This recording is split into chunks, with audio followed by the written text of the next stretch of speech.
알츠하이머 치매는 주로 대뇌의 겉에 해당하는 피질세포에 아까와 같은 이상 소견이 보여서 점진적인 퇴행성 변화를 일으키는 것입니다.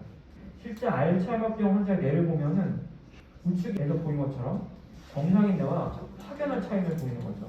뇌가 전반적으로 위축이 되고 쫄아드는, 그리고 신경세포 수가 현저히 이렇게 감소되는 그런 모습을 보이게 됩니다.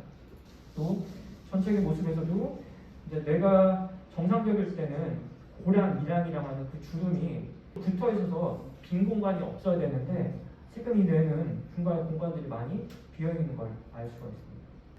그래서 알츠하이머 치매는 전체 치매 환자의 50에 60, 많게는 70%까지 해당이 되겠고요. 이 알츠하이머 치매에 위험 인자가 있습니다. 지금 알려진 것들로는 우선 나이가 많이 들면서 주로 생긴다. 당연한 거고요. 그리고 여성분들이 좀 더 잘 생깁니다. 그 이전에 교육 수준이 좀 낮은 분들이 나중에 나이가 들었을 때 잘 생기게 되고, 알츠하이머병의 가족력이 있는 경우 더 유병률이 높아집니다. 그 외에 알루미늄에 중독됐을 때 더 잘 나타난다는 보고가 있습니다. 또 이전에 두부, 머리를 많이 다친 경력이 있으면 또 알츠하이머병이 잘 생긴다 알려져 있습니다. 알츠하이머병 치매에서 진행 양상을 좀 더 보겠습니다. 초기, 중기, 말기로 좀 나눌 수 있는데요. 전체적인 예후를 보면은 이제 매우 서서히 진행을 하게 되죠. 병 자체는 서서히 진행하는 게 맞긴 맞습니다. 근데 환자분 보호자분이 느끼시기에 따라서는 경험적으로는 갑자기 나빠졌다 하시기도 합니다. 왜냐? 결국 그게 치매가 의심되는 거는 어떤 이제 사고가 발생하는 거거든요. 평상시에 인지능이 떨어져 있지만은 갑자기 대회를 한다거나 경찰이 오거나 이런 사고가 생겼을 때 병원에 많이 찾아오고, 그래서 갑자기 나빠졌다고 말씀을 하시긴 합니다. 근데 자세한 병력 청취를 해보면 그 전부터 이미 기억력 저하, 인지기능 저하는 지속돼 왔던 거죠. 개인에 따라서는 발병 후에 5에서 20년 동안 생존하고 평균 8에서 9년 정도 생존한다고 하는데, 정확히 말하면은 알츠하이머 치매 자체가, 알츠하이머병 자체가 사망을 유발시키는 건 아닙니다. 근데 왜 이렇게 생존율이 떨어지냐? 치매 자체로 사망하는 것이 아니라 일상생활 수행 능력, 또 그분의 어떤 건강 상태, 기저 상태에 영향을 미치기 때문에 여러 다른 요인들이 겹쳐서 몸이 약해지고 면역력이 떨어지면서 결국 합병증으로 해서 사망이 진행되게 되는 겁니다. 알츠하이머병의 여러 인지기능 장애 각각 좀 구분해서 볼게요. 우선 첫 번째, 기억력 장애입니다. 치매가 시작하기 이전, 또 이걸 이제 경도인지 장애로 구분하는데요. 경도인지 장애일 땐 이름을 좀 잘 기억하지 못하거나 기억할 내용을 좀 기록해 둬야 되거나 이 정도로만 좀 한정이 되게 됩니다. 이 정도는 사실 우리도 좀 가끔은 TV 나오는 연예인 이름 생각 안 나고, 또 갑자기 오랜만에 본 친구 이름 생각 안 나고 이 정도는 있을 수 있죠. 근데 치매가 시작이 되면 가끔 아예 약속을 잊어버리는 겁니다.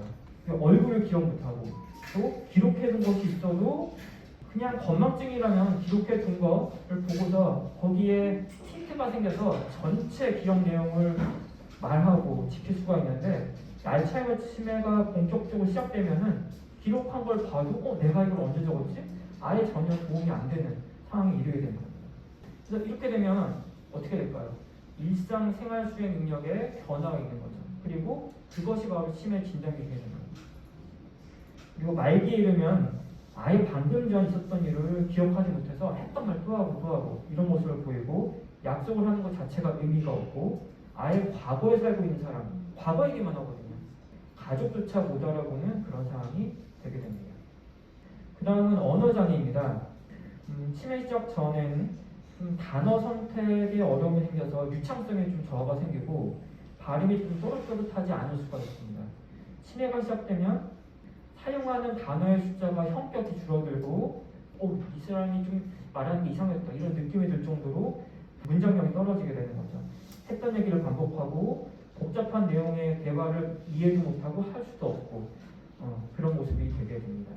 그리고 말기에 이르면은 아예 문장 형성을 못해서 중얼거리거나 횡설수설 한다 이런 표현이 될 정도로 나빠질 수 있겠습니다. 알츠하이머병에서의 실행장애 증상, 치매 전에는 옷차림에 좀 관심이 적어지거나 어떤 해야 될 일을 좀 복잡해서 아예 자기가 못할 것 같으니까 좀 피하는 모습을 보일 수가 있는데, 시작이 되면 집 청소나 간단한 수리, 평소 좀 했던 일들을 못하게 되고, 옷을 입는 순서가 좀 바뀔 수도 있고요. 집안일을 아예 기본적인 설거지, 청소도 못하는 그런 모습들을 가족을 통해서 발견할 수가 있습니다. 말기에는 돈에 대한 아예 개념, 계산에 대한 개념이 사라지고요. 옷조차 옷을 입어야 되는지 그런 목욕도 도움이 필요하고 개인 위생의 문제가 생겨서 금방 냄새가 나거나 그런 모습들이 관찰이 됩니다. 식사도 못할 수가 있고요. 그래서 지금 이런 단계별로 여러 증상들이 동시다발적으로 생길 수가 있고요. 초기는 보통 발병 후 1에서 3년, 중기는 2에서 10년, 말기는 8에서 12년 이렇게 점차 장기간 진행되는 모습들을 보이게 됩니다. 지금까지 증상을 봤는데 그러면 치료를 어떻게 할 것인가? 보통 치매는 치료가 잘 안 된다고 생각하는데 치료 방법이 있을까? 약물 치료를 할 수가 있습니다. 약물 치료를 통해서 충분히 증상을 좀 완화시키고 병의 진행 속도를 늦추고 억제시킬 수도 있습니다. 근데 그렇게 하기 위해서는 중요한 전제 조건이 있습니다. 일관적이고 지속적인 치료가 됩니다. 하다 말다 하면은 약간만 나가고 의미가 없습니다. 치료 효과가 아무리 의사가 노력해도 효과가 없어지게 되겠죠. 그래서 환자와 보호자 그리고 의사 간에 잘 그런 서로 이해와 설명이 중요하게 되겠습니다. 또 치매를 치료할 때 약만 생각하고 뭐 그런 게 아니라 환자분의 전체 생활 모습들도 잘 유념하고 관리를 좀 도움을 드려야 되는데, 또 더 나아가서는 그 가족분들의 그런 삶의 질까지 염두에 두면은 더 좋은 치료 효과를 얻을 수 있겠죠. 이제 약물 치료 외에 우선 또 비약물 치료들도 할 수 있는데, 치매 보건 안심센터 또 보건소 여러 기관들에서 이런 프로그램들 마련하기 때문에 또 잘 이용하면은 좋은 병행 효과를 얻을 수가 있습니다. 이런 음악 치료, 원예 치료, 미술 치료를 통해서 그 환자분의 기억력, 인지기능, 일상생활 수행, 또 여러 감정, 또 문제 행동들을 좀 완화하는 데 도움을 줄 수가 있고요. 그 다음에 회상 치료라는 것이 있습니다. 치매 환자분이 최근 기억이 떨어지다 보니까 오히려 최근 기억보다 오래된 기억을 회상하는 능력이 잘 보존되고 있는 걸 착안해서 아주 오래전 사진이나 사물 등을 반복적으로 보여주고, 그런 어렸을 때 경험했던 것들을 활동들을 반복해서 해보도록 유도해 주어서 단기 기억을 오히려 보강해주는 이런 치료들을 하고 있습니다. 또 작업치료, 다양한 작업치료 등을 통해서 치매 환자의 소실된 기능을 재학습하고 훈련해서 기능을 회복하는 이런 것들 전문적으로 하신 분들이 계시거든요. 그래서 연결해서 도와드리면은 또 병행 치료 효과가 있겠습니다. 다시 약물 치료 넘어와서 저희 이제 신경과에서 이런 치매약, 인지기능 개선제를 쓰고 있고, 이 약은 전체 치매에 다 효과가 있는 건 아니고요. 치매의 제일 흔한 요인, 이 알츠하이머병에 효과가 있는 것입니다. 그래서 알츠하이머병의 치료제로서 소위 말하는 아세틸콜린 분해효소 억제제, NMD의 수용체기랑 이렇게 어려운 말이 있는데 치매 약이고요. 성분으로는 현재까지는 크게 4종류가 있습니다. 그래서 저희가 이 신경과 의사들이 이 약을 잘 조합을 해서 환자분에 맞게 전체 치매의 진행을 좀 늦추고, 또 환자분의 효과가 좋으면은 당장 그 인지 기능을 개선도 시킬 수 있는 효과를 얻을 수가 있습니다. 그리고 그뿐만 아니라 여러 문제 행동에 대한 치료도 있는데, 약물 치료가 아까 말씀드린 것처럼 초조 공격성, 우울, 불안, 망상, 수면장애들 이런 문제 행동들이 나타나기 때문에 이런 행동 증상들을 타겟하여서 조절하는 약들이 있습니다. 감정 조절 장애 이런 것들이 있는 경우에 이럴 때 쓰는 항경련 약물이 효과가 있습니다. 우울증, 불안증이 있을 때는 항우울제, 불안장애 있을 때 항불안제, 또 수면장애 있을 때 쓸 수 있고, 또 망상이나 환각, 초조 공격성 아예 이런 뭔가 정신병적 증상이 있을 때는 항정신병 약물을 저희 신경과 의사들도 사용을 하고 있습니다. 그래서 인지기능 장애 때 사용하는 치매약은 뭔가 당장에 눈에 띄는 효과보다는 길게 보고 쓰는 약인데요. 이런 당장에 있는 문제 행동들이 있다면은 이런 약들을 잘 조화롭게 써서 바로바로 치료 효과, 눈에 보이는 문제 행동의 변화를 또 치료 효과를 거둘 수가 있습니다. 전에 이 치매약이 또 있다고 좀 전에 말씀드렸는데 그 치매약의 효과를 좀 잘 이해할 수 있는 바로 그래프가 바로 이것입니다. 그래서 저도 이 그래프를 실제 환자분들 초진을 오시면은 약을 시작할 때 제가 직접 그려서 설명을 드리곤 하는데요. 알츠하이머병에서 진단이 된 후에 치료 안 했을 때가 이 진한 주황색이고 치료를 했을 때 경과가 이 연한 주황색입니다. 그냥 놔두면은 X축 시간이 지나면 지날수록 Y축 인지 기능이 점점점 확 떨어집니다. 그런데 만약에 요 단계쯤에서 조기 진단이 돼서 약물 치료를 시작한다면 여기서 이 연한 주황색으로 옮겨갈 수 있는 거죠. 요 당장의 그 시점에서는 요만큼 개선을 노려볼 수가 있고요. 또 나이가 들면 들수록 좀 진행은 되겠죠. 그러나 요 치료 시기 이후부터 같은 인지 기능에 문제가 생길 정도 걸리는 시간을 연장시킬 수 있는 겁니다.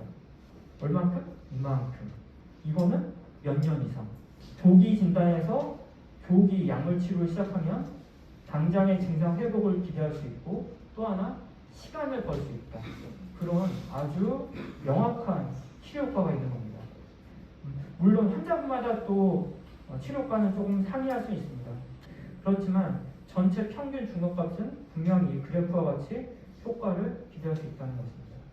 또 치매 환자 100명 중 5에서 10명은 완치가 될 수 있다고 했는데 이거는 사실 알츠하이머병에 대한 건 아니고 치매 중에 치료 가능한 그런 몇 가지 치매 원인들이 있습니다.